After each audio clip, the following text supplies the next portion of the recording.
This copyrighted telecast may not be reproduced, retransmitted, or used in any form without the authorized written consent of NASCAR Broadcasting. NASCAR would like to thank all of our loyal fans for your continued support, and we hope you enjoyed today's broadcast.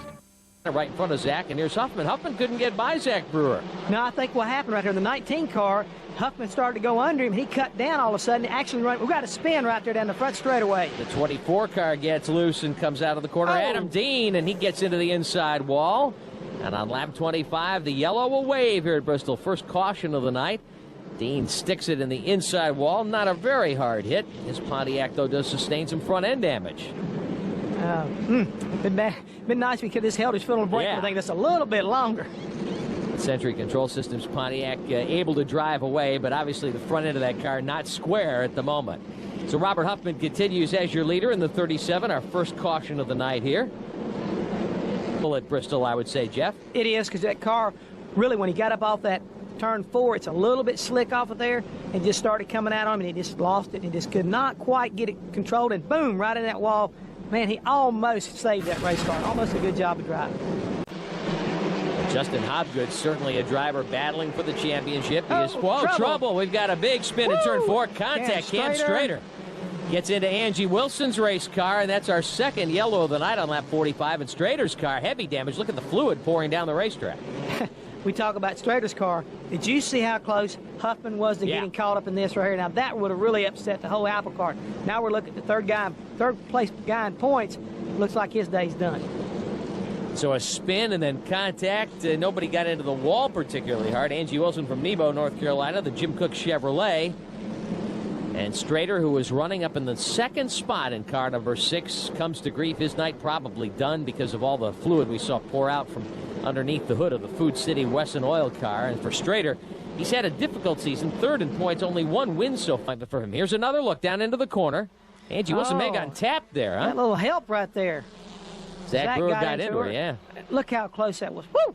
Strader trying to get through between Angie Wilson's car and the wall. Not quite enough room. Traffic right now. There's the 4 trying to get a lap back. Eric Wilson's car. He had problems early, Jay. Yes, he did. And now, whoa, there he goes getting underneath Combs right there. Combs got a little bit loose, and we got another car out of shape right there behind him. Chuck Gaffrar trying to get up into the mix and get a lap back as well. Remember, he was penalized after making his pit stop, and there's contact.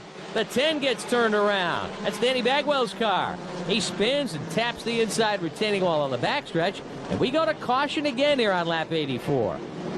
The 94 car also spinning. Keith Rogan, remember, he'd just been on pit road, and Bagwell sustained a pretty good amount of damage to that number 10. Yeah, and the only guy right now benefit out of that whole deal was Eric Wilson. Another look at it. Up in 2, Gaffrar got into Bagwell. He was down off the racetrack and come up off the apron and got into Bagwell right there. Bagwell might have been a little bit loose, but at the same time, Gaffrar was down under the yellow line. By doing what he's doing right now, I tell him real quick, pace yourself, pace yourself. You've still got a little ways to go, and you don't need to have a situation come up where you have a restart. And whoa, got trouble right there, whoa. Down into turn 1, Chuck Gaffrar gets it. Oh, another car's going to get caught up in it, too. Our 5th caution of the night, yellow waves there. Randy Humphrey and Jason York getting into it along with Chuck Gaffrar in the 52. That's the blue car that you see pointed toward the outside wall. And boy, turn 1 at Bristol can be treacherous. It really can, and you don't realize, again, how quick you can get into trouble. Here's Gaffrar dive into the bottom. Oh, he made contact with Humphrey in the 93. He created that one right there himself. And York trying to get by on the inside, didn't give enough room there to get by Humphrey. Get around this racetrack also. He's raced some Busch cars up here, and we ain't said a whole lot about him. He's kind of quietly. Got trouble again. Up in turn 3 and 4 on lap 118. 3 cars, a 4th car. Ned Combs gets into it. Zach Brewer in the 31 and McClure in the 14. The 23 car also involved. That's Brian Lofton from Lexington, North Carolina.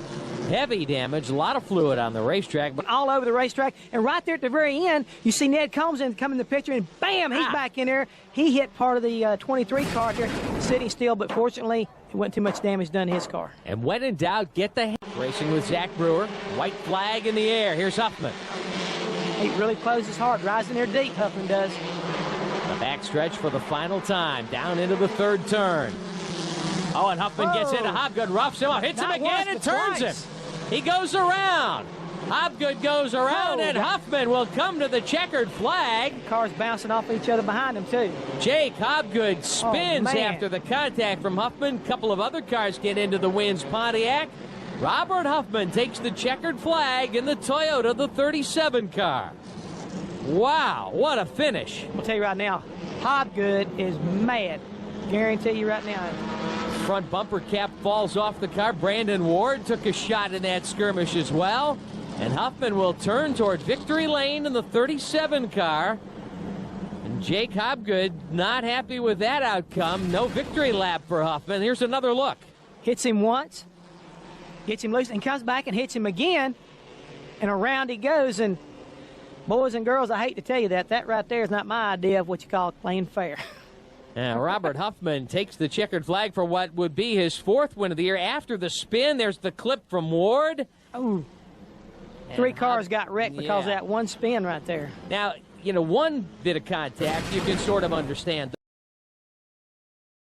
This copyrighted telecast may not be reproduced, retransmitted, or used in any form without the authorized written consent of NASCAR Broadcasting. NASCAR would like to thank all of our fans for your support, and we hope you enjoyed today's broadcast.